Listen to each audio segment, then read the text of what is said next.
A day with me as a Filipino wife na asa lang sa Diyosawa niyang afam. Charot!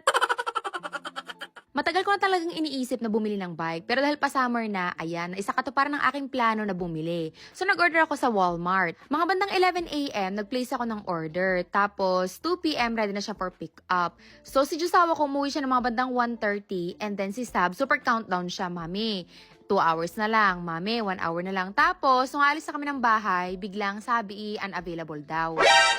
Siyempre, as a nanay, ayaw natin makita malungkot yung anak natin, lalo na kung excited na excited siya. So, ang ginawa namin yung asawa ko, total may balak din naman kami pumunta doon, nag-go na lang kami, tunuloy na namin para makita namin ng physical yung mismong bike. Bago nga pala kami pumunta dito, nung Friday pa lang, natitingin-tingin na ako doon sa Target, kaso wala akong bet.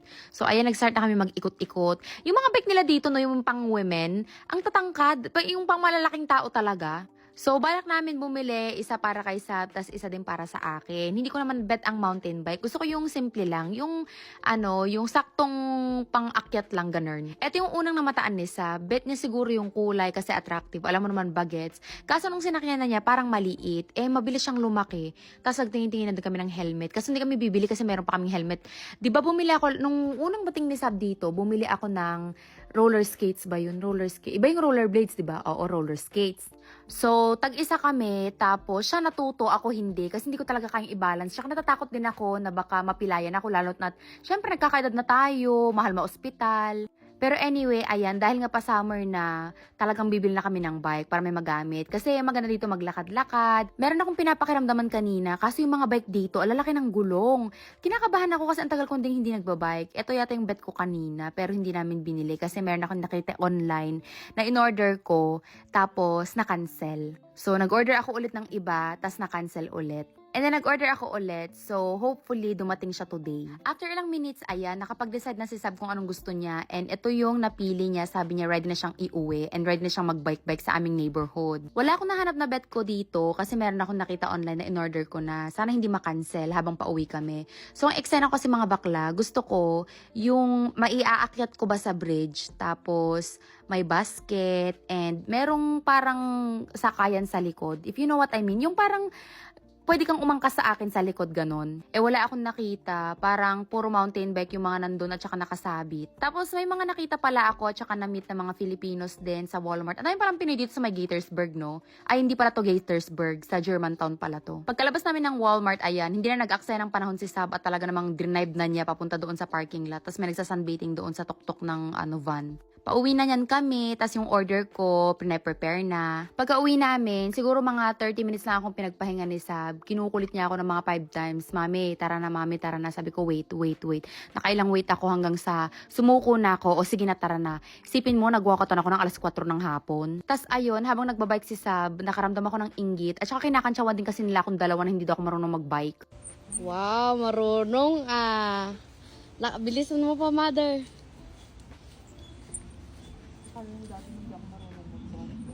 Ako din naman. Joke lang.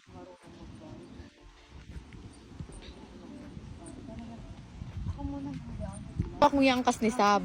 Sige nga, saan ako sasakay dyan, girl?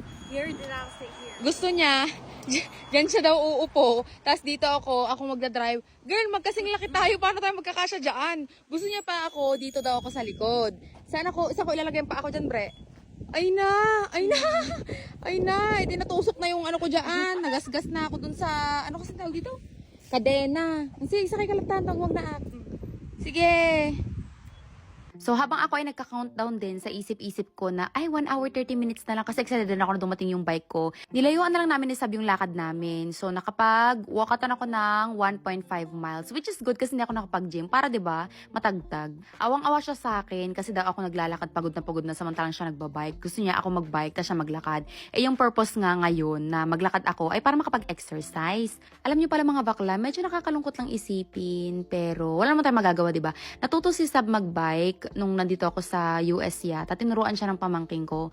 Pero gusto ko sana noon, ako yung magturo sa kanya ng mga bagay-bagay. Pero wala nga ako. Kayo ba mga bakla, sino nagturo sa inyo magbike? At saka yung bike ko noon, hindi ganyan. Yung bike ko, yung mano-mano yung preno, yung ilalagay mo yung paa mo, yung sinelas mo doon sa harap ng gulong, tas doon magpepreno. Kaya super na-appreciate ko yung bike niya ngayon. Trinay ko din. Takot na takot akong magbike dito sa US kasi feeling ko baka mabunggo ako, ganun. Kasi sa bari wala lang masyadong dumadaan na mga sasakyan, tricycle lang. Tsaka pwede kang mag-ikot-ikot sa plaza. So ayan, after siguro mga ilang minutes ba kami nag-walk, dumating na yung aking bike. Alam mo yung mas excited pa sa akin si Sab, eto nga pala yung in-order ko. So akala ko mga bakla, meron siyang preno sa harap. Tayun pala, hindi naman ako nagbabasa kasi. Basta na-excite na lang ako sa color. Kasi ang ganda pink na pink, very me. Ang kaso mga bakla, yun nga, nung drive ko na siya, hindi ako na in love, hindi ako na-excite, hindi, alam mo yung parang tibok ng puso pag mayroon kang bagong gamit, hindi ko siya naramdaman. Dapat talaga next time, magbabasa na ako ng product description.